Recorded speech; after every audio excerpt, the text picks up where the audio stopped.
हरे नामैव केवलम कलौ नास्तव्य गतिरन्यता। हरे कृष्ण कृष्ण कृष्ण हरे हरे, हरे राम राम राम हरे हरे। हरे कृष्ण कृष्ण कृष्ण हरे हरे, हरे राम राम राम हरे हरे। हरे कृष्ण कृष्ण कृष्ण हरे हरे, हरे राम राम राम हरे हरे। ओम नमो भगवते वासुदेवाय नमो। ओम नमो भगवते वासुदेवाय नमो। ओम नमो भगवते वासुदेवाय नमो। श्रीमद् भगवद गीता चतुर्थोऽध्याय ज्ञान युग भगवानुवाच। जे जतमां प्रपदन्ते तां तथैव भजाम्यहम् मम वर्तन्ते मनुष्य पार्थ सर्वस्व। आज के रामपुर निवासी स्वर्गीय सचिन्द्र चंद्र सेन महोदय आत्मार सद्गति कामनाय ओनार तदीय पुत्रगण पुत्रबधू आत्मीय स्वजन सकले যারা প্রয়াত হয়েছেন তাদেরও সদ্গতি কামনায় তাদের পারিবারিক উদ্যোগে পাড়া প্রতিবেশী সকলের প্রত্যক্ষ এবং পরোক্ষ সহযোগিতায় আজকের এই পবিত্র তাদের পারিবারিক যে ওনার বাবার সেবা অনুষ্ঠানে আয়োজন করা হয়েছে। আমাদের সকলের কাছে ক্ষমা চেয়ে নিচ্ছি এই জন্য। আমি আসলে আপনারা জানেন আমি কোনো ধর্মবেত্তা নই, আমি কোনো ধর্মীয় পাঠক নই, আমি কোনো গীতা পাঠক নই। আমি শুধু আপনাদের যদি কোনো সময় হয় আর এরকম একটি ভালো কাজের জন্য কেউ যদি কোনো আমি চেষ্টা করি যে এইরকম একটি মহতী অনুষ্ঠানে আপনাদের মতো শুদ্ধ ভক্তদের চরণধুলি পাওয়ার জন্য আজকের এই অনুষ্ঠানে শুধু আসা, আসলে এই বেশ আসনে বসে আপনাদের মতো জ্ঞানী গুণী ভক্তবৃন্দের সামনে আমি শ্রীমদ্ ভগবদ গীতা সম্পর্কে আলোচনা করা এইরকম জ্ঞান গর্ব আমার নেই।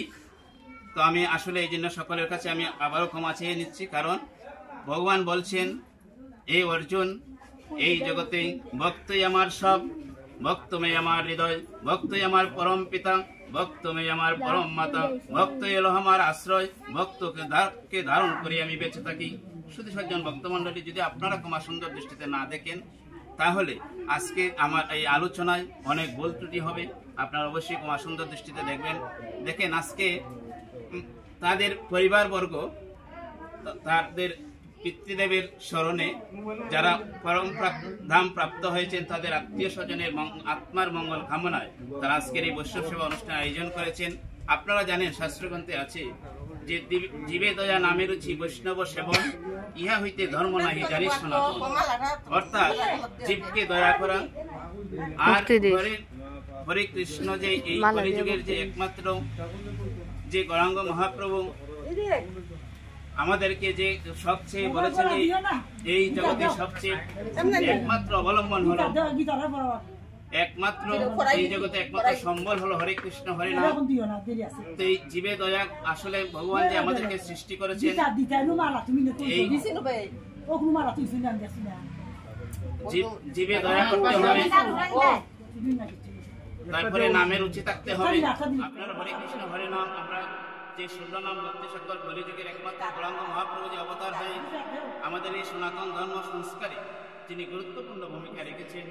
আজকের এই আমরা যখন সময় আমাদের সনাতন ধর্ম বিশ্বব্যাপী একটি কুসংস্কারে আচ্ছাদন ছিল, আমাদের বিভিন্ন বাধার সম্মুখীন ছিল, তখন সময় উনি জাতি ধর্ম বর্ণ নির্বিশেষে পুত্র নির্বিশেষে আমাদেরকে যিনি এই কলিযুগের একমাত্র অবতার গৌরাঙ্গ মহাপ্রভু যিনি আমাদেরকে ঘরে ঘরে হরে কৃষ্ণ হরে নাম মহামন্ত্র যিনি নাম দিয়েছেন, নামের যে উৎপত্তি এবং সকলকে যে এক কাতারে একসাথে যে আমাদেরকে বসার জন্য আমাদেরকে এরকম বসার চেষ্টা করেছেন। আমরা আসলে আজকের এই পরম দিনে বৈষ্ণব সেবায় আজকের যে বৈষ্ণব সেবন বৈষ্ণব সেবা কলিযুগের একমাত্র সবচেয়ে সেবার মধ্যে ভালো ভালো এবং আধ্যাত্মিক সেবাই হলো যে আমাদেরকে বৈষ্ণব সেবা ভক্ত সেবা। ভগবানও বিভিন্ন ধর্মগ্রন্থকার বিভিন্ন ধর্মশাস্ত্রী বলেছে যে এই জগতে যদি তুমি পরম দাম প্রাপ্ত হতে হয়, আমরা যদি ভগবানকে পেতে হয়, আমরা যদি ভগবানকে বা ভগবানের চরণে যদি আমাদের মনোনিবেশ করতে হয়, ভগবানের কাছে যদি আমাদের যে মনের যে দুঃখ বেদনা এগুলো থেকে যদি আমরা পরিত্রাণ পেতে হয়, তাহলে সবচেয়ে একমাত্র গতি হলো যে আমাদেরকে এই এই ধর্মীয় অনুষ্ঠানে যে কোনো শুভ কাজে আমাদেরকে শ্রীমদ্ ভগবত গীতা পাঠের আয়োজন করে। কারণ একমাত্র শ্রীমদ আমাদের সনাতন ধর্মে হাজার হাজার ধর্মীয় গ্রন্থ রয়েছে, বিভিন্ন সাধু মহা মনীষীগণ বিভিন্ন ধর্মগ্রন্থ রচনা করেছে, কিন্তু তন্মধ্যে ভগবান শ্রীকৃষ্ণের একমাত্র মুখস্থিত বাণী হলো শ্রীমদ্ ভগবত গীতা। আপনারা জেনে খুশি হবেন যে বর্তমানে বিশ্বের 150টিরও বেশি দেশে, বর্তমানে বিশ্বের 150, আপনারা জানেন যে আমাদের 200-র উপরে দেশ রয়েছে, এর মধ্যে 150টিরও বেশি দেশে আমাদের শ্রীমদ্ ভগবত গীতা প্রধান ধর্মগ্রন্থ হিসাবে আমাদের বিবেচিত হয়। বিভিন্ন দেশে আমাদের শ্রীমদ্ ভগবত গীতার উপরে আমাদের রিসার্চ হয়। আজকের যে বিজ্ঞানীরা বিভিন্ন আবিষ্কার করেছেন, এই আবিষ্কারের পেছনে শ্রীমদ্ ভগবত গীতা থেকে তারা বিভিন্ন জিনিস কালেকশন করে, যেটা হাজার হাজার বছর পূর্বে, লক্ষ লক্ষ বছর পূর্বে আমাদের সনাতন ধর্মে, যেটা মহাভারতের ভীষ্ম পর্বের 25 থেকে 42তম অধ্যায়, যে 18টি অধ্যায় শ্রীমদ্ ভগবত গীতায় ভগবান শ্রীকৃষ্ণ নিজে কথা বলছেন। অর্জুনের মাধ্যমে আমাদের এই বিশ্বব্যাপী সনাতন ধর্মাবলম্বনের উদ্দেশ্যে যে মহামূল্যবান অমৃত বাণী রেখে গেছেন, আমরা যদি প্রতিটি পরিবারে, প্রতিটি ধর্মীয় অনুষ্ঠানের শুরুতে, আমরা যদি যে কোনো ভালো কাজের শুরুতে আমরা যদি শ্রীমদ্ ভগবত গীতা আমরা আলোচনা করতে পারি, তাহলে ভগবান বলছেন আমি সেই জায়গাটি বৃন্দাবন হয়ে যায়। শুধু সজ্জন বক্তব্য আমাদের অনেকেরই আর্থিক কারণে, স্বাস্থ্যগত কারণে যে আমাদের যে বিভিন্ন তীর্থক্ষেত্র রয়েছে, ধর্মক্ষেত্র রয়েছে, বৃন্দাবন, গয়া, কাশী রয়েছে, আমরা যেতে পারি না। কিন্তু ভগবান বলছেন এই অর্জুন যে যেখানে শুভ কাজের শুরুতে যদি তার গৃহে প্রতিদিন শ্রীমদ্ ভগবত গীতা সম্পর্কে সামান্যতম আলোচনা হয়, মনে রাখবে আমি সেখানে স্বয়ং রাধারানী সহ অবস্থান করি, আর সেই স্থানটি বৃন্দাবন হয়ে যায়। আমাদের আর বৃন্দাবন যাওয়ার প্রয়োজন হয় না।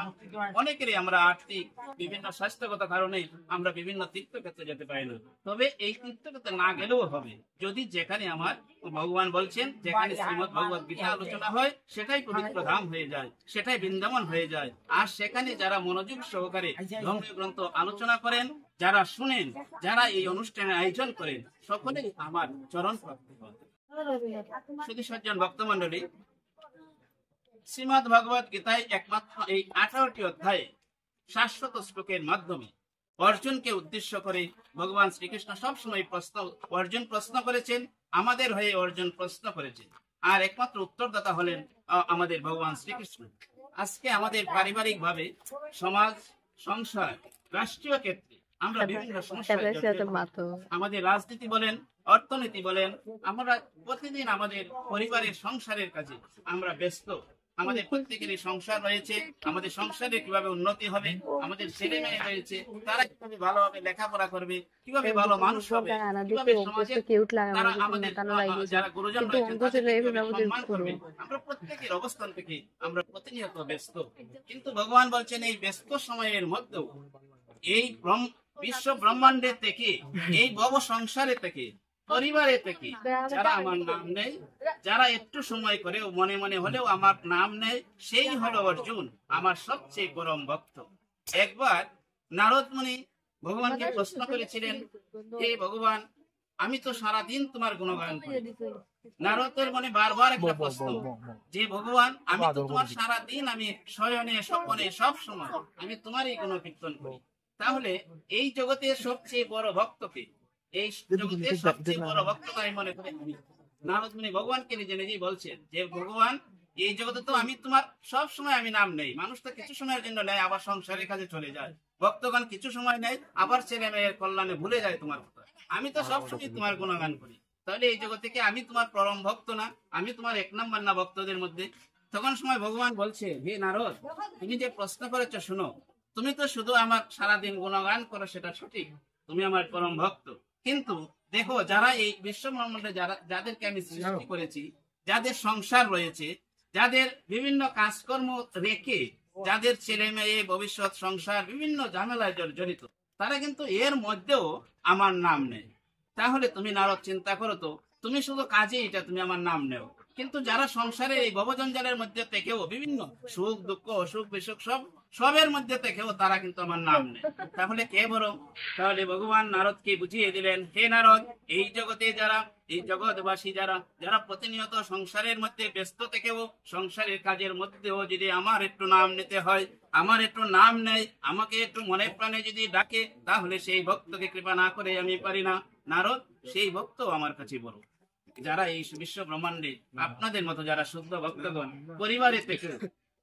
পরিবারের মধ্যে থেকেও সংসারের মধ্যে থেকেও যারা ভগবানের নাম নেয়, কারণ ভগবান এই সংসার সৃষ্টি করেছেন। আজকে আমাদের যে ছেলে মেয়ে পরিবার পরিজন, এগুলো কার সৃষ্টি? এগুলো সবই একমাত্র ভগবানের সৃষ্টি। ভগবানের আদেশ ছাড়া একটি গাছের পাতাও যেমন নড়তে পারে না। আমরা আজকে এখানে বসে আছি, কিছুদিন আগেও আমার মেসো শচীন্দ্র দেব সেন মহোদয় কিছুদিন পূর্বে, উনি 1 মাস 10 দিন পূর্বেও এই পৃথিবীতে ছিলেন। চিন্তা করেন তো একবার, আজকে থেকে 11 দিন আগেও এই ঘরে ছিলেন। উনি আশা করেছিলেন যে বাঁচবেন, ঘর বানিয়েছিলেন, পুত্রদের বিবাহ করেছেন, নাতি নাতনি রয়েছে, তাদেরকে নিয়ে সুখে শান্তিতে বসবাস করবেন। কিন্তু ভগবানের যে লীলা, ভগবান ওনার আয়ু সেই দিন যে শেষ হয়ে গেছে। আর কারো এই জগতের ডাক্তার যারা আছেন, আত্মীয় স্বজন যারা রয়েছেন, তারা যতই চেষ্টা করুন না কেন, আর রক্ষা করার কারো কোনো ক্ষমতা নেই। তাহলে শুধু সজ্জন ভক্তমন্ডলী, এই কথা আমাদের সবসময় আমাদের হৃদয়ে ধারণ করতে হবে যে ম্যান ইজ মর্টেল, মানুষ মরণশীল। আমরা জন্মগ্রহণ করেছি, আমরা একদিন মৃত্যু গ্রহণ করতে হবে। জন্মের মৃত্যু অবশ্যম্ভাবী, এই কথাটা যদি আমরা সবসময় ভাবি, তাহলে আমরা সংসারের মাঝে থেকেও আমাদের যেমন ছেলে মেয়েদের লেখাপড়া রয়েছে, আমাদের সংসার সম্পত্তি রয়েছে, সংসারে উন্নতি করতে হবে, তা ঠিক। ভগবান বলছেন যে তুমি সংসারে উন্নতি করো, তুমি সংসারে কাজ করো, ছেলে মেয়েদেরকে মানুষের মতো মানুষ করো। আমি তো সেটা না করিনি।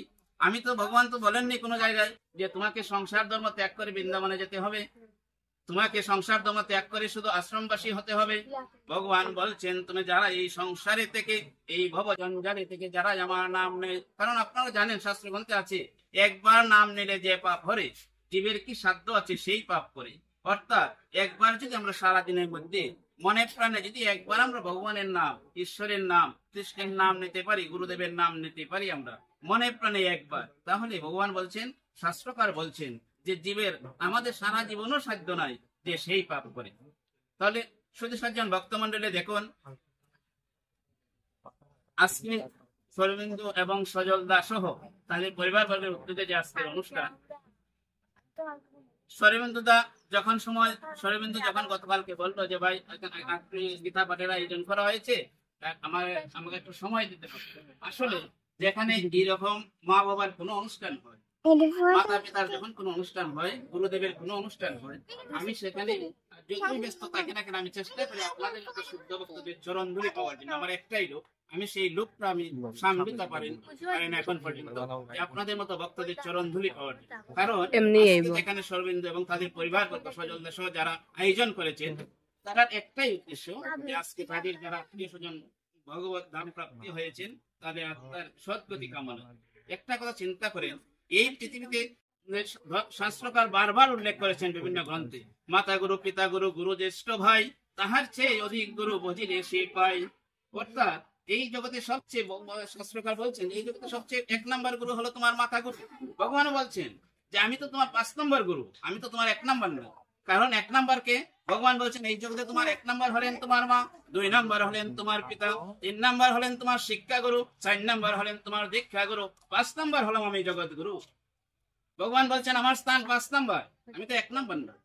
1 নম্বর সিরিয়াল হলো তোমার মা, 2 নম্বর সিরিয়াল হলো তোমার বাবা, 3 নম্বর সিরিয়াল হলো তোমার শিক্ষা গুরু, যিনি তোমাকে হাই স্কুলে, প্রাথমিক স্কুলে যিনি তোমাকে ধর্মশাস্ত্র শিখিয়েছেন।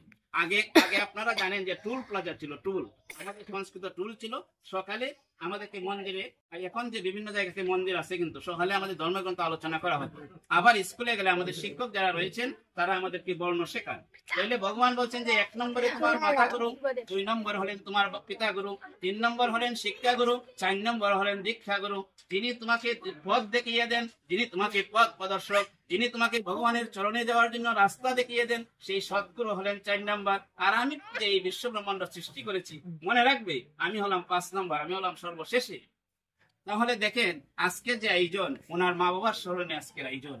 আজকে তার পরিবারবর্গ, আজকে আমার মেসো শচীন্দ্র সেন মহোদয় কত ভাগ্যবান যে আজকে ওনার এমন পুত্রদ্বয় রেখে গেছেন, ওনার এমন পুত্রবধূগণ, এমন নাতি নাতনি রেখে গেছেন, আত্মীয় স্বজন রেখে গেছেন, যে ওনার আজকে সদ্গতি কামনায় তার পরিবারবর্গ, তার আত্মীয় স্বজনের পরিবারবর্গের উদ্যোগে আজকে এই মহতি বৈষ্ণব সেবা অনুষ্ঠানের আয়োজন করেছেন, আর আপনাদের মতো শুদ্ধ ভক্তদের নিমন্ত্রণ করে এনেছেন আজকের এই বৈষ্ণব সেবা অনুষ্ঠানে। তাহলে দেখেন তো কেমন পুত্র হলে আজকে এইরকম একটি অনুষ্ঠানের আয়োজন করে, কেমন আত্মীয় স্বজন হলে আমি মারা যাওয়ার পরে এইরকম একটি অনুষ্ঠানের আয়োজন করবে।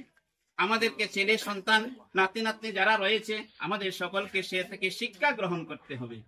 আমাদের আজকে যারা ছেলে মেয়ে যারা ইউনিভার্সিটিতে পড়ে, হাই স্কুলে পড়ে, প্রাথমিক বিদ্যালয়ে পড়ে, আমরা শুধু সংসার নিয়ে ব্যস্ত থাকলে হবে না। আমরা যদি সারাদিন শুধু সংসার আর সংসার বলি, আমাদের ছেলে মেয়ে যারা রয়েছে, আত্মীয় স্বজন যারা রয়েছে, আমাদের ধর্মীয় অনুষ্ঠানে আসতে হবে। তাহলে তারা শিখবে যে অমুকের ছেলে, অমুকের মেয়ে বাবা মা মারা যাওয়ার পর আজকে এরকম সুন্দর একটি বৈষ্ণব সেবা অনুষ্ঠানের আয়োজন করেছে। এটা করতে হয়, এটাই আমাদের শাস্ত্রগত নির্দেশনা। মা বাবার কল্যাণে এগুলা করতে হয়। তাহলে এগুলা কোথা থেকে শিখবে? যদি আমরা আমাদের ছেলে মেয়েদেরকে নিয়ে আমরা যদি একটু সংসারের সময় নষ্ট করে আমরা যদি একটু এরকম ধর্মীয় অনুষ্ঠানে না যাই, তাহলে তো তারা শিখবে না। মা বাবা যে কেমন জিনিস তারা জানবে না।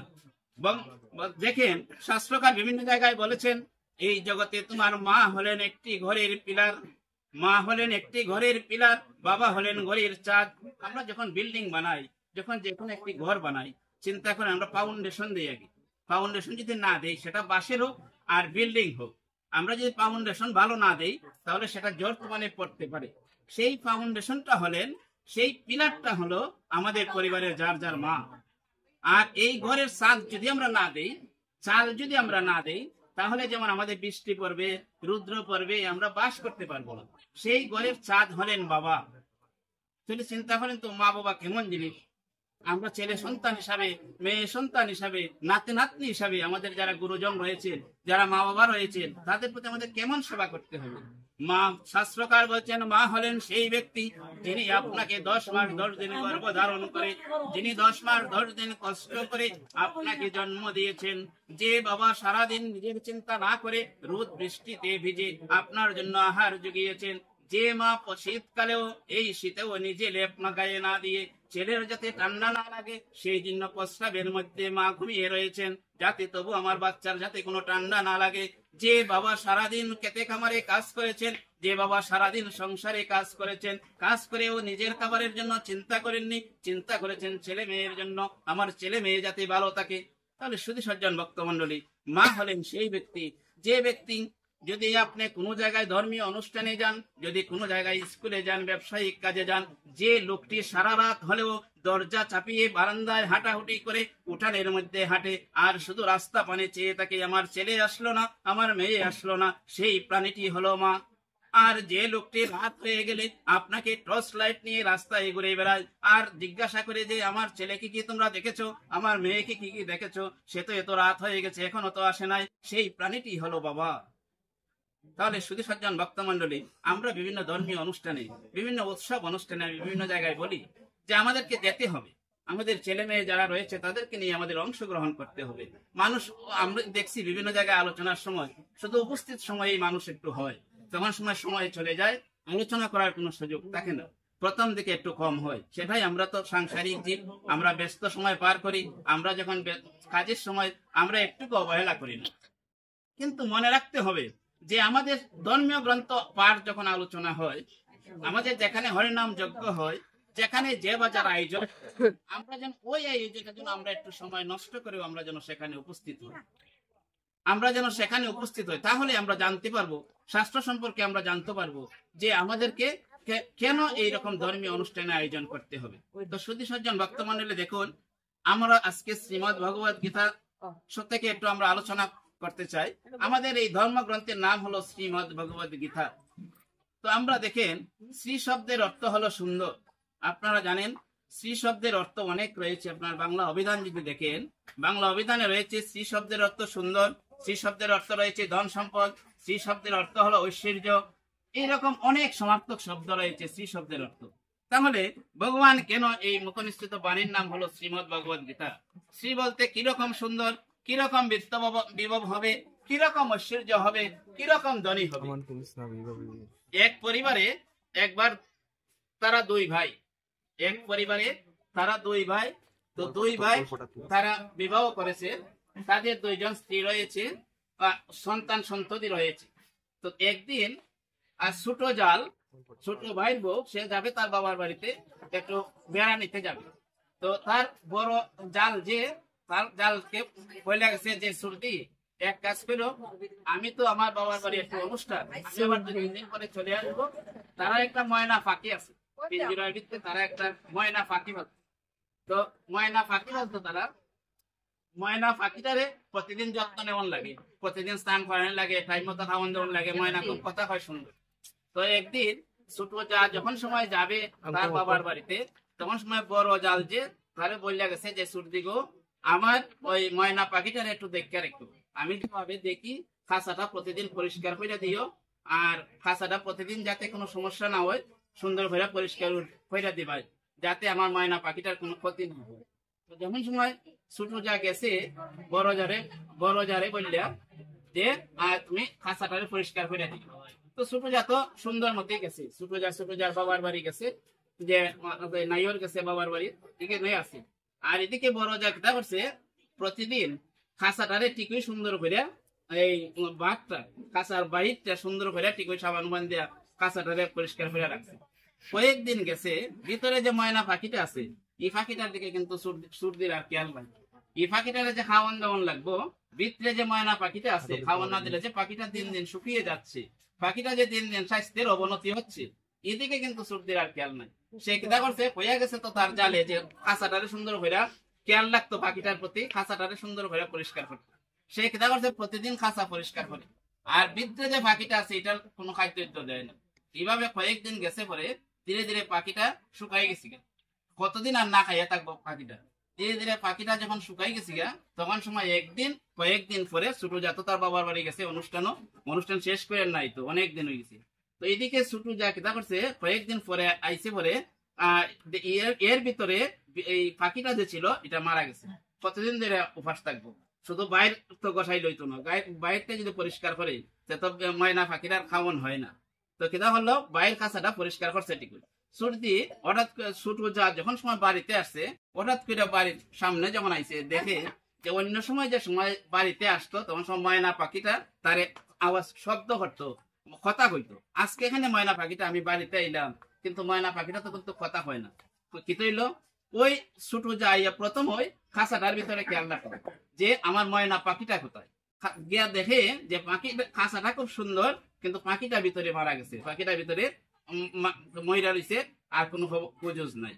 তখন সময় বড় যাকে জিজ্ঞাসা করলো যে সর্দি, তোমার তো আমি কইছিলাম যে আমার কয়েকদিন দেরি হইবা, আমি আমার বাবার বাড়ি গেছি, আমার আদরের ময়না পাখিটা আমি খুব সুন্দর করে ছোটবেলার থেকে পাখিটারে পালছি, এই পাখিটারে কইছিলাম তোমার পরিষ্কার করতে খেয়াল রাখতে হয়, পাখিটা তো মারা গেল, ফিরে গেল, আমি তো আজকে বাড়িতে আইসিয়া দেখি কোনো শব্দ নাই। তখন সময় বড় যায় কইছে, দেখো আমি কিন্তু আমার দায়িত্ব সঠিকভাবে পালন করছি, তুমি কইছিলে না যে আমি খাঁচাটারে ভালো করে পরিষ্কার করতাম, আমি প্রতিদিন বিশ্বাস করো বোন, আমি প্রতিদিন এই খাঁচাটারে সুন্দর করে বাটটা পরিষ্কার করছি। আমি তো এটা কইছো না আমারে যে ভিতরে ময়না পাখিটারও যে খাওয়ান দেওয়ান লাগবো না, তো আমি এটা করছি, এটা তো পারতাম, এটা আমার কোনো দোষ নাই, আমি আসলে খেয়াল করছি না যে ভিতরে পাখিটারে যে খাওয়ান দেওয়ান লাগবো, আমি খাঁচাটারে সুন্দরভাবে পরিষ্কার করছি।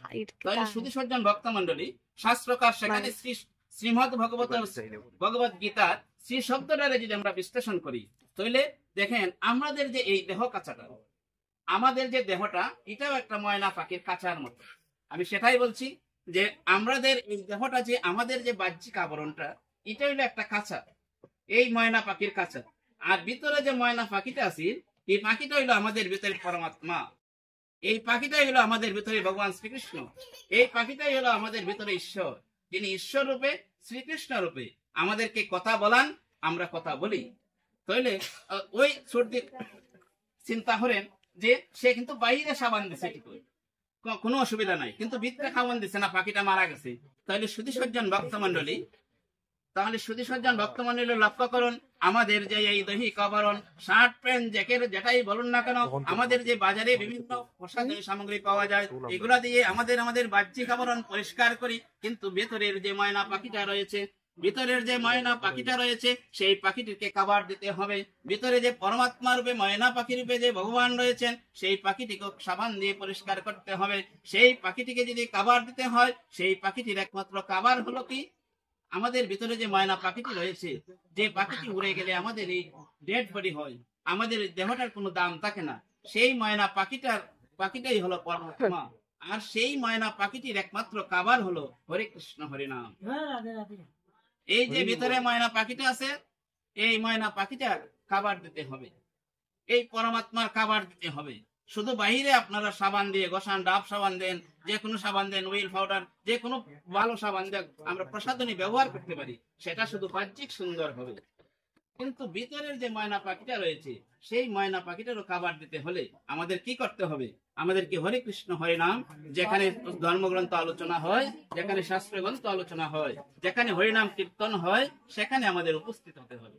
উপস্থিত হয়ে আমাদেরকে সেই নাম নিতে হবে, আলোচনা শুনতে হবে। তাহলে আমাদের বাহ্যিক যেমন সুন্দর হবে, তেমনি ভাবে আমাদের ভিতরের ময়না পাখিটারও খাবার হবে। এই ময়না পাখিটার খাবার হলো একমাত্র হরির নাম। তাহলে সুধী সজ্জন ভক্তমন্ডলী, শ্রী শব্দের অর্থ হলো সেটা, আবার শ্রীর পরে হলো ম। মতে ভগবান বলছেন মতে হলো মাম, মাম শব্দের অর্থ হলো আমার। এই বিশ্ব ব্রহ্মাণ্ডটা অর্জুন, তুমি যা দেখছো সবকিছুই আমি সৃষ্টি করেছি। এই পৃথিবীর একমাত্র সৃষ্টিকর্তা আমি, আবার ধ্বংস করাও আমার এই একমাত্র এখতিয়ার রয়েছে। তাহলে ভগবান বলছেন মতে মাম, অর্থাৎ এই পৃথিবীটা ভগবান সৃষ্টি করেছেন, আবার ভগবানের নির্দেশে এই পৃথিবীটা প্রলয় হবে। এমন আর কারো শক্তি নেই যে এই পৃথিবীটা একটা প্রাণী, একটা পাতাও সৃষ্টি করতে পারে। আবার কারো কোনো ক্ষমতা নেই যে কিছু ধ্বংস করতে পারে। যা কিছু আমরা পেয়েছি ভগবানের কাছ থেকে পেয়েছি, আবার যা কিছু চলে যাবে ভগবানের আদেশেই হয়ে যাবে। শ্রীম, তারপরে দতে ভগবান বলছেন দদম্মহম। দদম্মহম সংস্কৃত শব্দের অর্থ হলো আমি দিয়ে থাকি। ভগবান বলছেন অর্জুনকে উদ্দেশ্য করে অনেক জায়গায় প্রমাণ দিয়েছেন যে এই অর্জুন, এই জগতে যারা ভক্তবৃন্দে যাদের যে চাহিদা সবকিছু কিন্তু আমি দিয়ে থাকি। আমি ভিন্ন, আর কেউ কোনো কিছু একজনকে আরেকজনকে দেওয়ার কোনো ক্ষমতা নেই। একটা বিশ্বাস রাখা দরকার যে এই পৃথিবীতে যা কিছু ঘটছে আমার ইশারাতেই ঘটছে। যা কিছু আমি দিয়েছি সবকিছু আমি দিয়েছি। আবার ভগবান বলছেন শ্রীমদ ভতে হলো ভব পারাপার, ভতে হলো ভব পারাপার।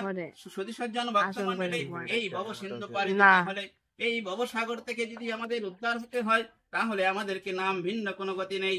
ধর্মগ্রন্থ আলোচনা ছাড়া, ধর্মগ্রন্থ অনুষ্ঠান পালন করা ছাড়া আমাদের আর কোনো অন্য গতি নেই। সুধী সজ্জন ভক্তমণ্ডলী, আমাদেরকে যদি এই ভব পারাপার হতে হয়, আমাদেরকে যদি এই মানব দেহ থেকে সুন্দরভাবে ভগবান চরণ লাভ করতে হয়, তাহলে আমাদেরকে একমাত্র আমাদের ধর্মীয় গ্রন্থ পাঠ করতে হবে, ধর্মীয় যেতে হবে, আলোচনা শুনতে হবে, প্রত্যেকের গৃহে আমাদেরকে আলোচনা করতে হবে। তাহলে আমাদের এই ভব সংসার বলছেন তুমি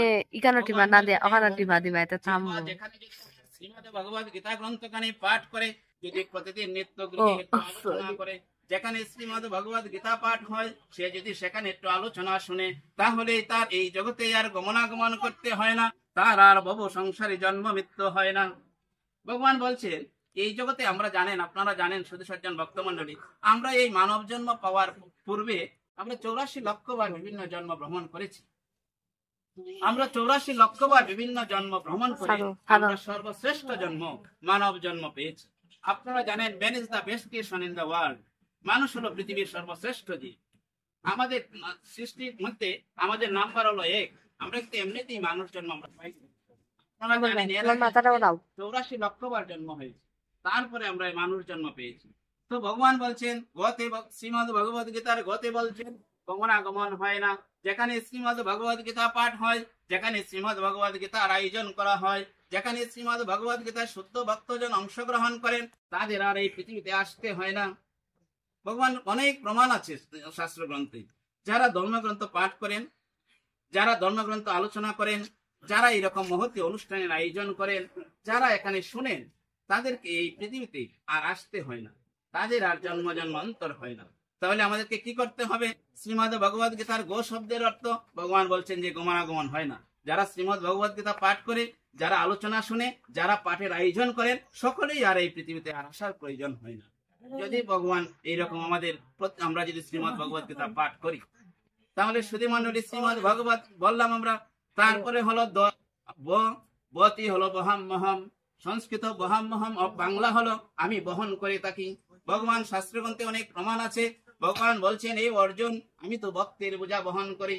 আমাকে যদি কোনো ভক্ত ডাকে, আমি তার বাড়িতে মাল নিয়ে যাই। হাজার প্রমাণ আছে যে ভগবান পিঠের কাঁধে করে ভক্তদের বাড়িতে মাল নিয়ে এসেছে। অনেকে প্রশ্ন করতে পারেন যে আমি যদি বসে থাকি আর ভগবানের নাম নেই, তাহলে কি ভগবান আমাকে খাওয়াবেন? হ্যাঁ, শাস্ত্রগ্রন্থে এরকম অনেক বাস্তব প্রমাণ আছে। আপনি যদি ভগবানের নাম এরকম নিতে পারেন, আপনি যদি ভগবানকে এরকম ডাকার মতো ডাকতে পারেন, ভগবান বলছেন আমি তার বোঝা বহন করি। আমার কাজের হলো ভক্তের বোঝা বহন করা। আমি তো ভক্তকে সৃষ্টি করেছি, তাকে পালন করাও তো আমার কর্তব্য। আমি ভক্তের বোঝা বহন করে তার বাসায় নিয়ে যাই। আমি ভক্তের বোঝা বহন করাই আমার দায়িত্ব। সে যদি আমাকে ডাকে, তাহলে শুধু সজ্জন মহাজমণ্ডলী দেখেন, শ্রীমদ ভগবত হলো, তারপরে গীতা শব্দের অর্থ হলো তরণী, গীতা শব্দের অর্থ হলো ত্যাগ, গীতা শব্দের অর্থ হলো নৌকা। এই ভবসিন্ধু যদি আমাদের পারাপার দিতে হয়, এই ভবসিন্ধু থেকে আমাদের যেতে হলে একটি আমাদের ভবসিন্ধু, আমাদের নদী পারাপার হতে হবে। ভবসিন্ধু নদী আমাদেরকে পারাপার হতে হবে। আর সেই নদী পারাপারের একমাত্র মাধ্যম হলো তরণী। সেই তরণী, সেই নৌকা হলো আমাদের একমাত্র মাধ্যম। সেই নৌকা রূপে হলো গীতা।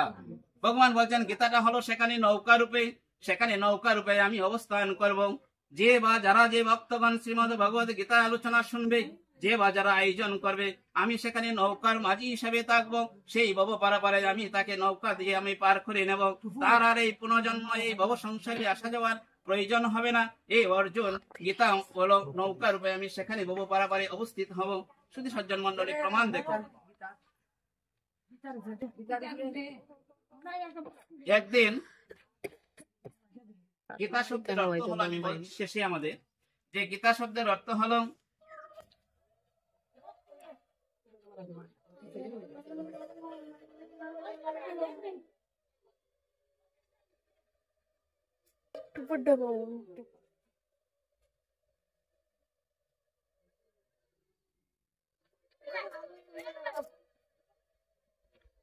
বলছেন যিনি শ্রীমদ ভগবত গীতা পাঠের আয়োজন করবেন, শ্রীমদ ভগবত গীতা আলোচনা শুনবেন, তারা কি করবেন? তাদেরকে আমি অর্জুন, যখন ভবঘাটে তারা উপস্থিত হবে, আমি তাদেরকে সেই গীতা নামের তরণে দিয়ে আমি তাদেরকে বৈকুণ্ঠে পারাপার করবো। বল হরি বল।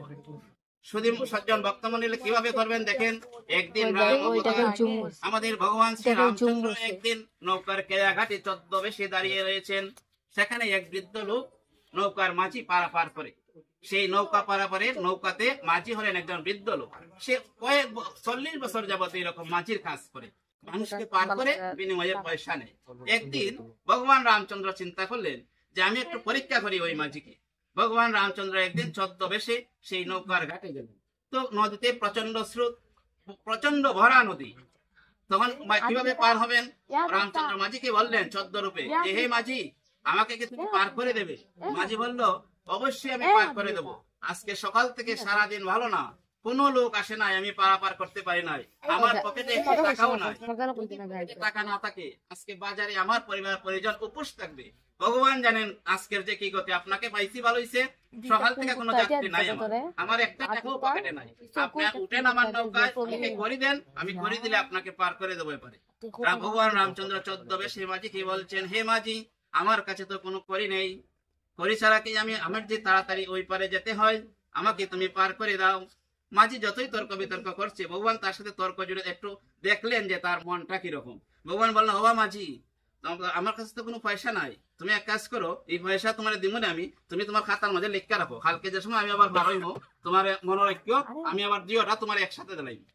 তখন রামচন্দ্রের কথায়, সে তো রামচন্দ্র চিনছে না, তখন সময় মাঝি কইতেছে যে ভাই বাকি হবে না, আমার এমন কাজ এটা মনে কে এরকম আমি দেখছি সারাদিন পার করি, আইতে দিব না, জায়গা আরেক নৌকাই দিকে আইতে আর এদিকে আয় না, কাজে আমি বাকি পার করি না।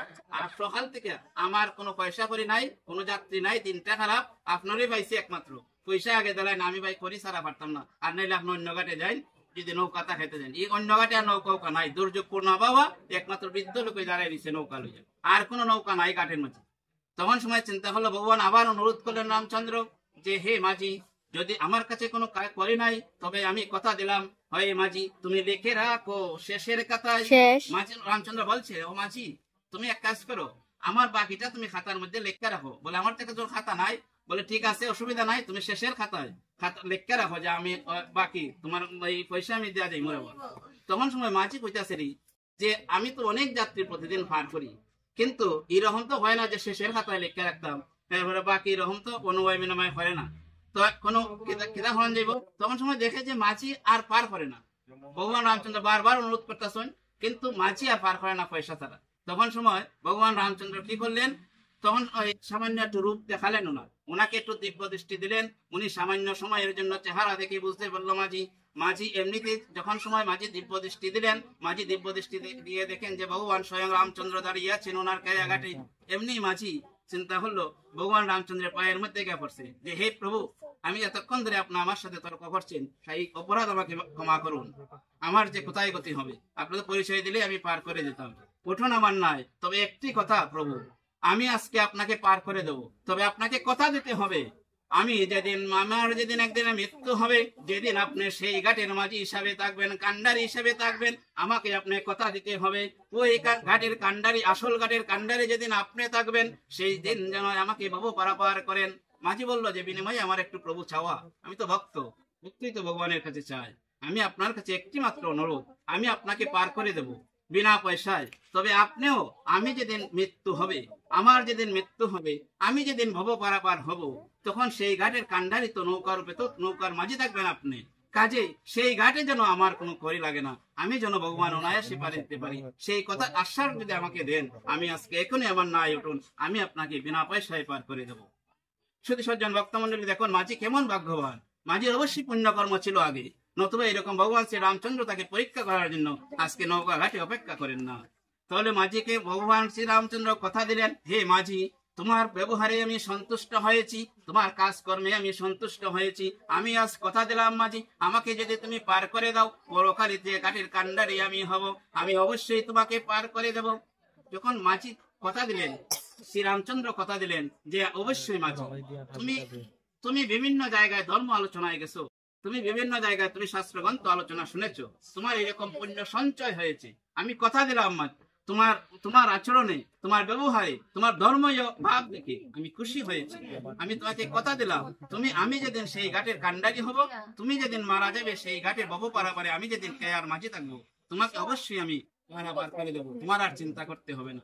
তাহলে ভগবান রামচন্দ্র সেই নৌকা দিয়ে উঠলেন এবং এই পারে চলে গেলেন। শুধু সজ্জন ভক্তমন্ডলী দেখুন, শ্রীমদ্ ভগবত গীতা এমন একটা গ্রন্থ, শ্রীমদ্ ভগবত গীতা আমাদের কেন প্রতিদিন আমাদের পাঠ করতে হবে?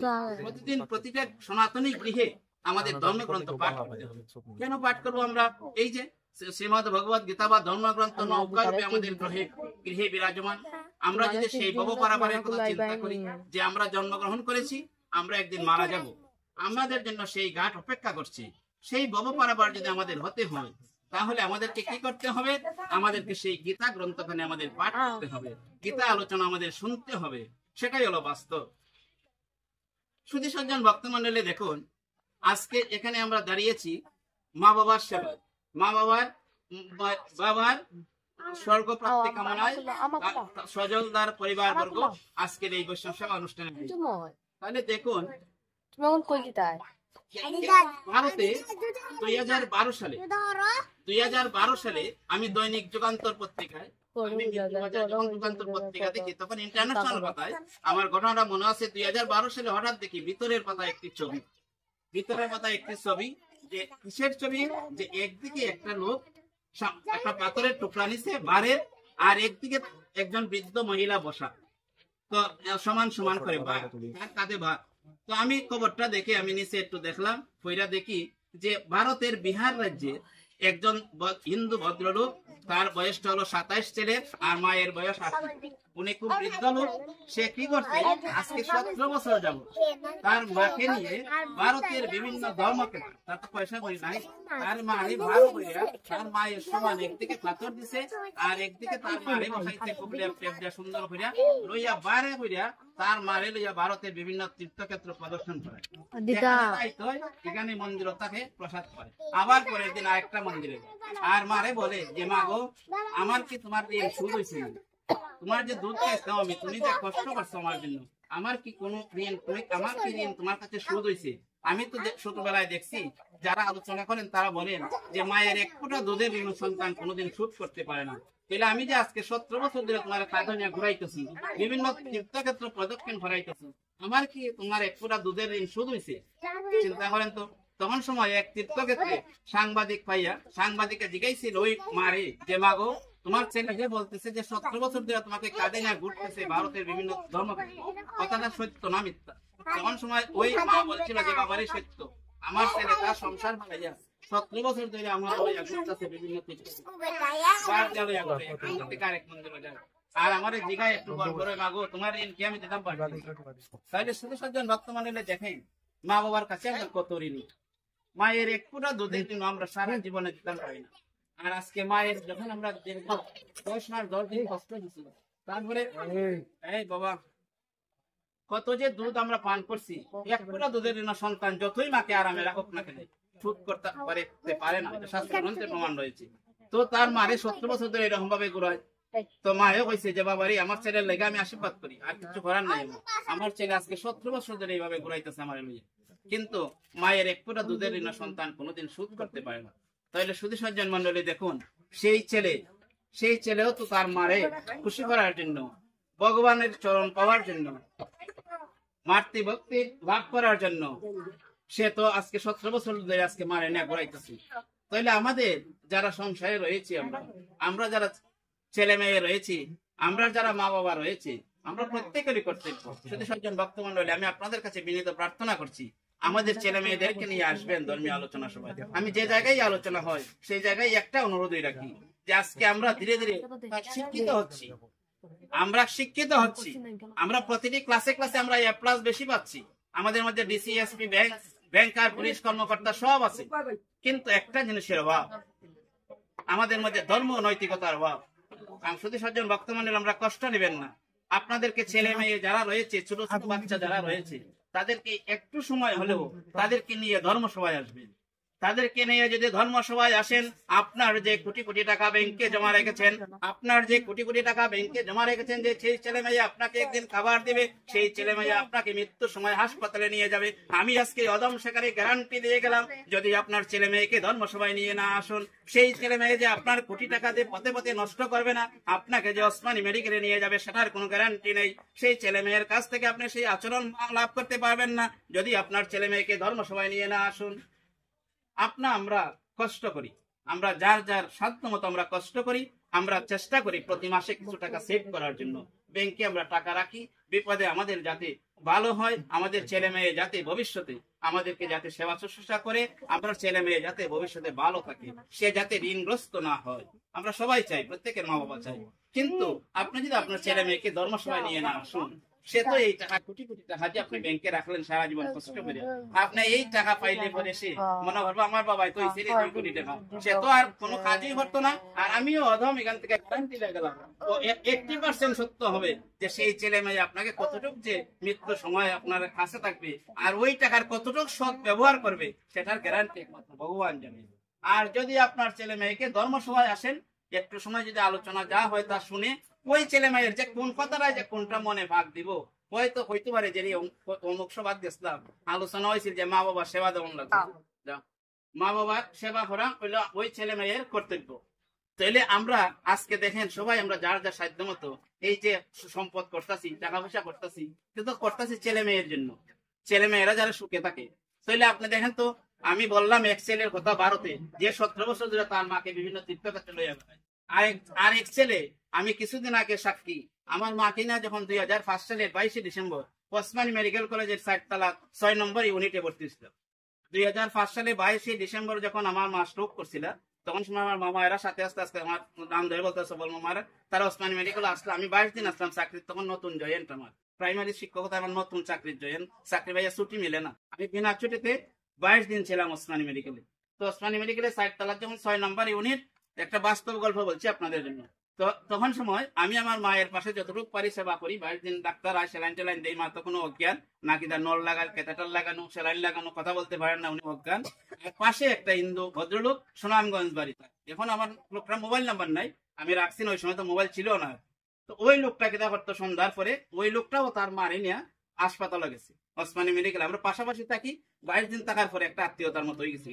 তো আমার সাথে সামান্য একটু তুষক ছিল। ওসমানী মেডিকেলে যারা থাকেন তারা বলতে পারেন, ওয়ার্ডে যারা থাকেন, রাত্রে 12টার পরে যখন পুরুষ লোক বার করে দেয়, তখন এই বারিন্দাটা যখন স্ট্রেচার চলে, তখন এগুলা লাইটের নিচে কেউ ঘুমায় না, একটু অন্ধকারে জায়গা, যে একটু রেস্ট নিত। অন্ধকারে কিন্তু আর জায়গা মিলে না, সন্ধ্যার থেকে জায়গা নেওয়ার লাগে মানুষ একজন বিছনা রাখিয়া দেয়, ওই জায়গা তার, এই জায়গা তার, এইভাবে সারা ওসমানী মেডিকেলে যারা হাসপাতালে গেছেন না বলতে পারবেন না অভিজ্ঞতা। তো আমি কেনা করতাম, আমি তো আমার মার পাশে গেছি সেবার জন্য, আমি তো ঘুমানোর জন্য না। আমি সারা রাত ওসমানী মেডিকেলে যখন 12টার পরে যখন পুরুষ লোক বার করে দেয়, তখন আমি মার জানালার পাশে একটু কাছে একটু বাইঙ্গে নিলাম, কথা হবার লাগে শুধু।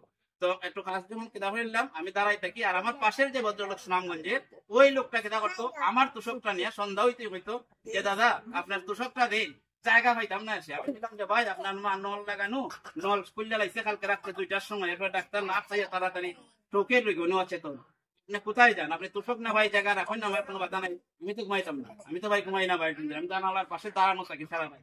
আর আপনি এক কাজ করেন, আমার মা তো দেখুন ঈশ্বর কাছে কথা বলতে পারেন না, নল লাগাইছে তোর দিকে, আপনারও তো ভাই মা এইরকম হয়েছে। তো আজকে ঠিক আছে, উনি কিন্তু তো সন্ধ্যার সময় হইলে আমার তুষকটা না জায়গা রাখে পালা দেখে, যেখানে লাইট নাই, অন্ধকারে ঘুমাইবার লাগে।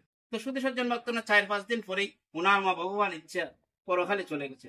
আর আমি 22 দিন পরে যখন সময়, আমার মামা এরা সাক্ষী, কি অবস্থায় নিস্তাম হবিগঞ্জ হসপিটাল থেকে অ্যাম্বুলেন্সে, আঙ্গুর বার হয়েছে 1 সপ্তাহ পরে, মুখের আঙ্গুর ডাক্তাররা বার করে। তো আমি 22 দিন পরে যখন সময় আমার মারের জীবিত অ্যাম্বুলেন্সে আনছি বাড়ি, এরপরে মা 10 বছর বাচ্চা গেছে।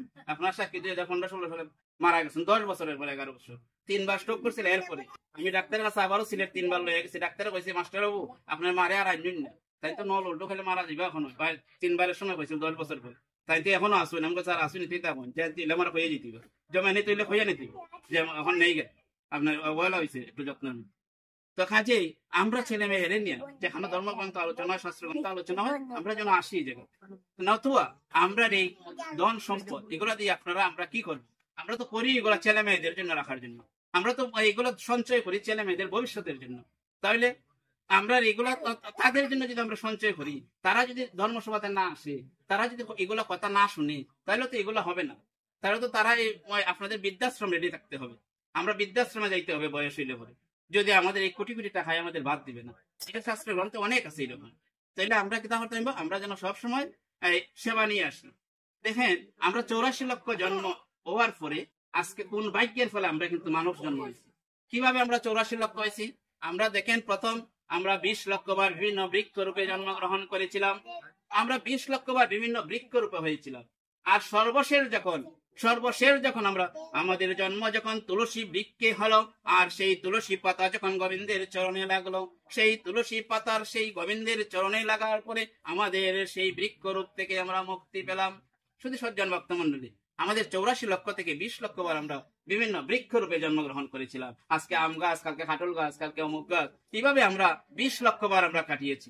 আমরা সর্বশেষ বার যখন সময় আমরা তুলসী বৃক্ষ রূপে জন্মগ্রহণ করেছিলাম, আর সেই তুলসী পত্র যখন আমার গোবিন্দের চরণে লেগেছিল, সেই দিন আমি এই 20 লক্ষ বার বৃক্ষ রূপ থেকে আমরা মুক্ত পেয়েছিলাম।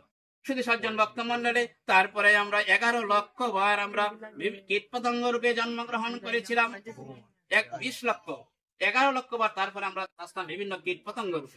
সর্বশেষ জন্ম যখন আমার মৌমাছি রূপে হলো, মৌমাছি থেকে সেই মধু যখন গোবিন্দের সেবায় লাগলো, সেই 11 লক্ষ কীট পতঙ্গ থেকে আমরা মুক্তি পেলাম। শুধু সজ্জন ভক্ত মন্ডলী, আমরা কিন্তু মানব জন্মটা এমনি 84 লক্ষ জন্ম আমরা শাস্ত্র গ্রন্থে দেখবেন।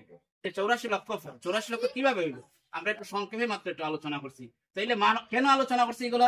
যে আমাদের মানুষ জন্ম যখন হয়েছে, আমরা মানব জন্ম যখন পেয়েছি, ম্যান ইজ দা যখন best creation in the world, আমাদের সিরিয়াল যখন এক হয়েছে, তাহলে আমাদের তো দায়িত্ব বাড়ছে।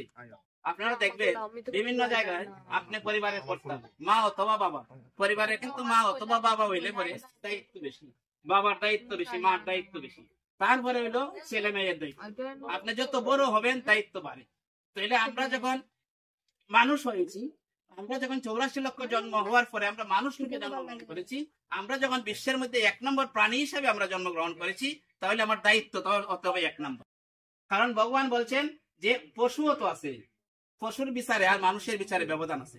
আপনার শাস্ত্র গ্রন্থ পড়বেন, কারণ পশুর যে বিচার হবে, আর আমি মানুষ হিসাবে যদি কোনো অন্যায় করি, আমি মানুষ হিসাবে যদি ভগবানকে না ডাকি, আমি মানুষ হিসাবে যদি ধর্মসভায় না যাই, আমি মানুষ হিসাবে যদি আমার যেখানে ধর্মীয় আলোচনা হয়, নামযজ্ঞ হয়, আমি যদি অ্যাটেন্ড না করি, সেটার যে অপরাধ হবে সেই অপরাধ আমার বেশি হবে। আমাকে একদিন ভগবানের কাছে জবাব দিতে হবে। আপনারা জানেন যে আমরা প্রত্যেকটা মানুষ সৃষ্টির পরই আমাদের দুই কাজের মধ্যে ভগবান একজন নিয়োগ করে দিয়েছেন, ভালো কলম দেওয়া, ভালো ডায়েরি দা নিয়োগ করেছেন, চিত্রগুপ্ত। তার নাম হলো চিত্রগুপ্ত নামে একজন রাইটার আমাদের প্রত্যেকের পেছনে ভগবান লাগিয়ে দিয়েছেন। যত কোটি মানুষ আছে চিত্রগুপ্ত নামে লাগিয়ে দিয়েছেন। চিত্রগুপ্তর খাস কি? তা ভালো কলম যা দিয়েছেন, এই কলমে তো একবারও যায় না, কলম একটা একটা ভালো ডায়েরি খাতা এগুলো যা দিয়েছেন। আমি যে লুকাই একজনকে গালি দিই, আমি পারি না সামনে গালি দিতাম, হয়তো আমার ক্ষতি করতো, আমি লুকাই এত পারবো তারা গালি। এই গালিটার বিচার কে করবে? এই জন্যই ভগবান কি করছেন যে প্রত্যেকের পিছনে চিত্রগুপ্ত লাগিয়ে দিয়েছেন। চিত্রগুপ্তর কাজ হইলো ডায়েরি দিয়েছেন, কলম দিয়েছেন, আর দুইটা কাজ তার। একটা কাজ হলো ভালো দিক লাগবে, আরেকটা কাজ হলো সে মন্দ দিক লাগবে। চিত্রগুপ্ত দুইটা কাজ করে। কোন সময় সেই ডায়েরিটা সে হাজির করবে? যখন ভগবানের আশীর্বাদে, যখন ভগবানের আদেশে আমাদের মৃত্যু হবে, সেই মৃত্যুর পর যখন সময় আমাদের বিচারের কাঠ গড়ায়, বিচারের অর্ডার করবেন, এই চিত্রগুপ্ত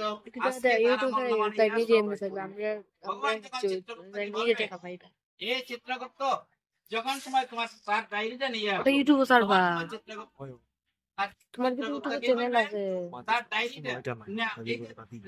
আমাদের সারা জীবন যে দিনক্ষণ যেটা লেখলো, এই ডায়েরিটা নিয়ে আমাদের সামনে ভগবানের সামনে নিয়ে উপস্থিত হবে। আমার মতো যারা নরাধম সারা জীবন কোন ভগবানের কীর্তন করে নাই, তার কি হবে জানেন? দাড়ি পাল্লার মধ্যে ভগবানের কাছে দাড়ি পাল্লা আছে। এই দাড়ি পাল্লার একদিকে পাপের খাতা, খারাপ কাজের খাতা, আর একদিকে ভালো কাজের খাতা।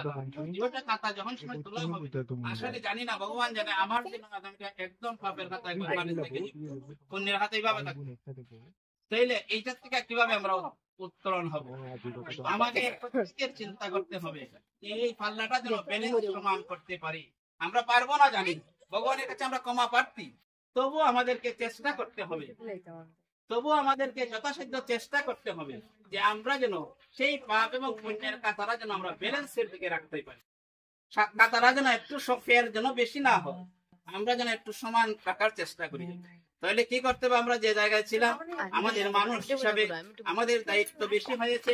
আমরা যখন পৃথিবীর 1 নাম্বার জীব হিসাবে হয়েছি, আমাদের দায়িত্ব পশুর চেয়ে বেশি, আমাদের দায়িত্ব বেশি। পশু অন্যায় করতে পারে, দেখবেন আমরা গরু ছাগল যারা পালি, পশু পালি, তখন নিজের ক্ষেত কোনটা আরেক ক্ষেত কোনটা চিনে না। আপনি যদি একটা গাভী রাখেন, দেখবেন ক্ষেত আপনার ক্ষেত কোনটা, ছুটে যদি আপনার ক্ষেত সামনে আছে, এটা বুঝতে পারে যে আমার মালিকের ক্ষেত, সেইটাই খাইব। কিন্তু একজন মানুষ সে কিন্তু নিজের ক্ষেত নষ্ট করতো না, আর একজনের ক্ষেত নষ্ট, তবু সে নিজের ক্ষেত নষ্ট করবে না। এটাই হলো মানুষ এবং পশুর মধ্যে পার্থক্য। মানুষ হলো তার মান আছে এবং হুঁশ আছে, আর পশুর মধ্যে তার কোনো মান হুঁশ নাই, বিবেক নাই, সে ভালো মন্দ বুঝতে পারে। সেটাই হলো মানুষ এবং পশুর মধ্যে পার্থক্য। তাহলে আমরা যখন মানুষ, আমাদের দায়িত্ব তো বেশি, আমাদের প্রতিনিয়ত আমাদের দায়িত্ব রয়েছে, আমাদের এগুলো চিন্তা করে চলতে হবে। তাইলে আমরা কিভাবে 84 লক্ষ জন্ম ভ্রমণ করে এসেছি, আমরা যখন শেষে প্রথম তুলসী বৃক্ষ হলাম, তারপরে আমরা যখন এই তুলসী পত্র যখন গোবিন্দের পূজায় লাগলো, গোবিন্দের চরণের সেবায় লাগলো, তখন আমরা বৃক্ষ থেকে মুক্তি পেলাম। 11 লক্ষ বার আমরা কীট পতঙ্গ রূপে জন্ম নিলাম। শেষে যখন আমরা মৌমাছি রূপে বলে ভ্রমর হয়ে সেই মধু যখন গোবিন্দের সেবায় লাগলো, তখন আমরা সেই 11 লক্ষ কীট পতঙ্গ থেকে মুক্তি পেলাম। পেল 31 লক্ষ। 9 লক্ষ বার আমরা 9 লক্ষ বার আমরা জলজ প্রাণী রূপে জন্মগ্রহণ করেছিলাম। হিসাব রাখবেন, 84 লক্ষ হইতে 9 লক্ষ বার আমরা জলজ প্রাণী রূপে জন্মগ্রহণ করেছি। জলজ প্রাণী অর্থাৎ সাগরে, জলের নিচে, জলের মধ্যে যে প্রাণীগুলো জন্মে, যেমন শামুক টামুক বিভিন্ন আছে, জলের মধ্যে পাওয়া যায়, সাগরের মধ্যে পাওয়া যায়, নদীর মধ্যে পাওয়া যায়, পুকুরের মধ্যে পাওয়া যায়। জলে যে প্রাণী বাস করে তাকে বলা হয় জলজ প্রাণী। 9 লক্ষ বার যখন আমরা জলজ প্রাণী রূপে জন্ম নিলাম, শেষ পর্যায়ে যখন আমরা শঙ্খ রূপে জন্মগ্রহণ করেছিলাম, আর সেই শঙ্খ ধ্বনি যখন আমার গোবিন্দের পূজায় ধ্বনি উচ্চারণ হলো, সেই 9 লক্ষ আর সেই জলজ প্রাণী থেকে আমরা মুক্ত পেলাম। শুধু সজ্জন ভক্ত মনে, আমরা বিভিন্ন বার 9 লক্ষ বার আমরা সাগরে, নদীতে বিভিন্ন জলজ প্রাণী হিসেবে আমরা জন্মগ্রহণ করেছিলাম। শেষে যখন সময় আমরা শঙ্খ রূপে জন্মগ্রহণ করেছিলাম সাগরে, এই যে শঙ্খ আমরা পূজাতে আমরা ধ্বনি দিই, পবিত্র ধ্বনি দিই, সেই শঙ্খ কিন্তু একটা জলজ প্রাণী। সেই শঙ্খ রূপে যখন আমরা জন্মগ্রহণ করেছিলাম, আর সেই শঙ্খ ধ্বনি যখন আমাদের গোবিন্দের এই পূজার মধ্যে আমরা সেই শঙ্খ ধ্বনি হলো, তখন সময় ভগবান কৃপায় আমরা সেই জলজ প্রাণী থেকে মুক্ত পেলাম। সুধী মন্ডলী, আমরা 40 লক্ষ বার হলো, আমরা 30 লক্ষ বার বিভিন্ন পশু হিসাবে জন্মগ্রহণ করেছি। শেষে যখন আমরা গাভী হিসাবে জন্মগ্রহণ করেছিলাম, সেই গাভীর দুগ্ধ যখন আমার গোবিন্দের সেবায় লাগলো, তখন সময় ভগবান আমাকে তা থেকে মুক্ত করে দিলেন। সেই 30 লক্ষ বার বিভিন্ন পশু থেকে আমরা মুক্তি পেলাম। শুধু সজ্জন ভক্ত মন্ডলী, 40 আর 30 আমরা 70 লক্ষ হয়ে গেল। আমরা 30 লক্ষ বার বিভিন্ন পশু হিসাবে আমরা জন্মগ্রহণ করেছি। শেষে যখন আমরা গাভী হিসাবে জন্মগ্রহণ করেছিলাম, আর সেই গাভীর দুগ্ধ যখন আমার গোবিন্দের সেবায় লাগলো, ভগবানের সেবায় লাগলো, আমরা তখন সময় সেই পশুত্ব থেকে আমরা 30 লক্ষ বার যে বিভিন্ন পশু হিসাবে জন্মগ্রহণ করেছিলাম, সেই পশু থেকে আমরা মুক্ত পেলাম। তাহলে শুধু সজ্জন ভক্ত মন্ডলী, আমরা শেষ পর্যায়ে যখন সময় আমরা তার আগে আমরা 14 লক্ষ বার আমরা বিভিন্ন মানব প্রজাতি হিসাবে জন্মগ্রহণ করেছিলাম। আমরা 4 লক্ষ বার বিভিন্ন বানর প্রজাতি হিসেবে জন্মগ্রহণ করেছিলাম। সর্বশেষ বানর প্রজাতি যখন সময় প্রিয় রাম ভক্ত হনুমান হিসেবে বানর জন্মগ্রহণ করলো, হনুমান যখন কৃষ্ণ ভক্ত হলো, হনুমান যখন রাম ভক্ত হলো, হনুমানের হৃদয়ে যখন দেখালো যে রাম সীতার ছবি তার যুগলে রয়েছে, তখন সময় ভগবান বললেন, তখন সময় ভগবান আমাদেরকে সেই বানর রূপ থেকে সর্বশেষ বানরদের শ্রেষ্ঠ রূপ হনুমান রূপে যখন সময় রামচন্দ্রের সেবা করলো, রামচন্দ্রের যখন প্রথম ভক্ত হনুমান হলো, তখন সময় আমরা সেই বানর রূপ থেকে আমরা মুক্ত পেয়ে আমাদের সর্বশেষ আমরা মানব কুলে আমরা জন্মগ্রহণ করেছি। তাহলে শুধু সজ্জন ভক্ত মন্ডলী, এই মানব জন্ম আমাদের এমনিতেই আসে নাই। মানব জন্ম আমাদের এমনি থেকেই আসে নাই। এই মানব জন্ম আসতে আমাদের 84 লক্ষ বার আমাদের ভ্রমণ করতে হয়েছে। অনেকবার আমরা জন্মেছি, মৃত্যুবরণ করেছি, অনেকবার জন্মেছি, মৃত্যুবরণ করেছি, অনেক কষ্ট করেছি। তাহলে আসুন আমরা একবার সব সময় যেন আমরা এটা যেন আজকের এই গীতা পাঠ থেকে, এই পবিত্র বৃন্দাবন ধাম থেকে, এই পবিত্র আপনাদের মতো ভক্তবৃন্দের আগমনে যে আজকের যে তার বাবার যে আজকে যে বৈষ্ণব সেবা অনুষ্ঠান, সেই বৈষ্ণব সেবা অনুষ্ঠান থেকে আমরা এই আলোচনা থেকে যেন আমরা প্রতিজ্ঞাবদ্ধ হই, আজ থেকে আমরা যেন প্রতিটা ঘরে ঘরে শ্রীমদ ভগবত গীতা যেন শুধু আমরা লাল সালু কাপড় দিয়ে না রাখি। শুধু সজ্জন ভক্ত মন্ডলী, আমাদের প্রত্যেকের সনাতনের গৃহে আমাদের শ্রীমদ ভগবত গীতা রয়েছে, কিন্তু রয়েছে ঠিক আছে, তা দেবতার কুর্সির মধ্যে শুধু লাল সালু কাপড় দিয়ে বাঁধা। অনেকে দেখবেন শুধু তুলসী পাতা দিতে দিতে, সিঁদুরের ফোঁটা দিতে দিতে সেই শ্রীমদ ভগবত গীতার পাতা অনেকখানি নষ্ট হয়ে গেছে। যদি আমরা প্রতিদিন শ্রীমদ ভগবত গীতা খানে একটু আমরা যত্ন করে প্রতিদিন একটি শ্লোক হলেও আমরা পাঠ করতাম, একদিকে যেমন আমাদের কাজ হতো, একদিকে যেমন আমরা ভগবান চরণ লাভ করতাম, একদিকে যেমন আমাদের সংসারের মঙ্গল হতো, তেমনি আমাদের ভব পারাপারে আমাদের সেই সার্টিফিকেট আমাদের কাজে লাগতো। আমাদের শুধু সজ্জন ভক্ত মন্ডলী, আমরা যেন আজ থেকে আমরা শ্রীমদ ভগবত গীতা যেন শুধু লাল সালু কাপড় দিয়ে এইভাবে যেন না রাখি। প্রত্যেকের ঘরে আছে আমাদের শ্রীমদ ভগবত, কিন্তু কিভাবে আছে? সবের ঘরে না, প্রায় ঘরে আমরা একদিন আমরা সবের ঘরে সচেতন। আমরা কিন্তু ধর্ম শিক্ষায় ভালো আছি, আমরা ধর্ম নৈতিক শিক্ষায় আমরা ছেলে মেয়েদেরকে শিক্ষা দিচ্ছি, সেটা একটা ভালো উদ্যোগ। আর সেটা সম্ভব হয়েছে আপনাদের মতো মাতা পিতা যারা রয়েছেন তাদের উদ্যোগে সেটা সম্ভব হয়েছে। আপনি এক কাজ করবেন, আমরা প্রতিদিন আমাদের গৃহে আমরা যেন শ্রীমদ ভগবত গীতা থেকে আমরা একটি শ্লোক হলেও আমরা যেন আলোচনা করি, অথবা আমাদের ছেলে মেয়েদেরকে সকালে ঘুম থেকে উঠে স্নান করে আমরা যেন বলি যে বাবা তুমি অন্তত ঠাকুর করে প্রণাম করে তোমার স্কুলে যাও। আমরা প্রতিদিন স্কুল, প্রাইভেট টিউশনে নিয়ে আমরা ব্যস্ত, কিভাবে আমার ছেলে মেয়ে A+ পাবে, আমার ছেলে মেয়ে ডিসি হবে, কত বাজে মাথা হাঁটি যায়, আমরা শুধু সেটা নিয়ে ব্যস্ত আছি। আপনার ছেলে মেয়েকে একবার বলেছেন যে সবাই তা না স্নান করে ঠাকুর ঘরে একটু গীতা পাঠ করো, ঠাকুর ঘরে একটু গীতা বইটা খুলে দেখো, তুমি তারপর প্রণাম করে তোমার স্কুলে যাও। তুমি শুধু সজ্জন ভক্ত মন্ডলী, ভগবান গ্যারান্টি দিয়ে বলেছেন যে পরিবারে আমার শ্রীমদ ভগবত গীতা খানি প্রতিদিন নিয়মিত পাঠ হয়, যে বা যারা শ্রীমদ ভগবত গীতা সংস্কৃত উচ্চারণ করলেও বাংলায় যদি সে গীতা উচ্চারণ করে, তাহলে আমি ভগবান সেই গৃহে স্বয়ং অবস্থান করি, সেই গৃহে কোনোদিনও মঙ্গল হতে পারে না। শুধু সজ্জন ভক্ত মন্ডলী, আমাদের প্রতিদিন আমাদের ছেলে সন্তান আমাদের যারা রয়েছেন, আমরা সকলে যেন, আমরা যারা পরিবারের সদস্যবৃন্দ রয়েছি, আমরা প্রতিদিন সকালে যেন আমাদের শ্রীমদ ভগবত গীতা গ্রন্থখানি আমাদের যার যার ধর্মীয় গ্রন্থ থাকতে পারে, আমরা বিভিন্ন গুরুদেবের দীক্ষিত হতে পারি। ইংরেজিতে একটি কথা আছে, there is no difference between man and man, সেটা রামকৃষ্ণ পরমহংসদেব বলেছিলেন। রামকৃষ্ণ পরমহংসদেব আমাদেরকে বলেছিলেন যে যত মত তত পথ, উনি বলেছিলেন যে যত মত তত পথ, কোনো অসুবিধা নেই, আপনি এক গুরুদেবের দীক্ষিত, আমি আর এক গুরুদেবের দীক্ষিত, কিন্তু মনে রাখতে হবে there is no difference between man and man, There is no difference গুরুদেব and গুরুদেব। সেখানে মানুষে মানুষে কোনো তফাৎ নেই। মনে রাখতে হবে যে ঈশ্বর is Almighty, god is Almighty. ঈশ্বর এক, ঈশ্বর এক এবং অদ্বিতীয়। আমাদের সকলের গুরুদেব বিভিন্ন রূপ হতে পারে, তবে মূলে যে গুরুদেবের দীক্ষিত হই না কেন আমরা সেইভাবে চলবো। প্রত্যেক গুরুদেব বলেছেন যে তুমি তোমার মা বাবাকে সেবা করো। প্রত্যেক গুরুদেব তার শিষ্যকে বলেছেন তুমি তোমার গুরুজনদেরকে সম্মান করো। প্রত্যেক গুরুদেব প্রত্যেক শিষ্যকে বলেছেন যে তুমি তোমার আদর্শ মতে, গ্রন্থ মতে যেভাবে শাস্ত্রে বলা হয়েছে সেই শাস্ত্রের মতে সংসার চালাও, তাহলে তোমার উন্নতি হবে, তোমার পরিবারের মঙ্গল হবে। আমরা বিভিন্ন গুরুদেবের বিভিন্ন দীক্ষিত থাকতে পারি, এতে কোনো সমস্যা নেই। সুধী মণ্ডলী, সেই জন্যই শ্রীমদ ভগবদ গীতায় জ্ঞান যুগে ভগবান বলেছিলেন অর্জুনকে উদ্দেশ্য করে, হে অর্জুন, যে যতবাং প্রবদন্তে তাং তথৈব মজামহং মম বর্তন্তে মনুষ্য প্রার্থ সর্ব। সেই অর্জুন, এই জগতে যে যেভাবে আমাকে ভজনা করে না কেন, ভগবান তো সমাধান দিয়ে গেছেন শ্রীমদ ভগবদ গীতায়। বিভিন্ন গুরুদেবের নিয়ে আপনার বিভিন্ন সমস্যা, কোনো প্রবলেম নাই। ভগবান শ্রীমদ ভগবদ গীতায় সমাধান দিয়ে গেছেন। ভগবান বলছেন অর্জুন, যে যেভাবে আমাকে ভজনা করে না কেন আমি তাকে সেভাবেই কৃপা করি। মনে রাখবে প্রকারান্তরে সে আমাকেই ভজনা করে।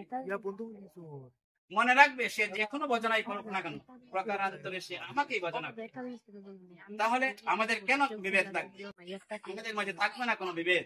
আপনারা জানেন unity stand divided in four, একতায় উত্থান এবং বিভেদে পতন।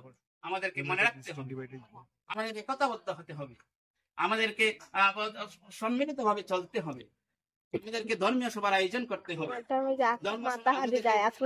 আয়োজন করতে হবে, উৎসব অনুষ্ঠানে আয়োজন করতে হবে এবং আমাদের সকলে মিলে অংশগ্রহণ করতে হবে।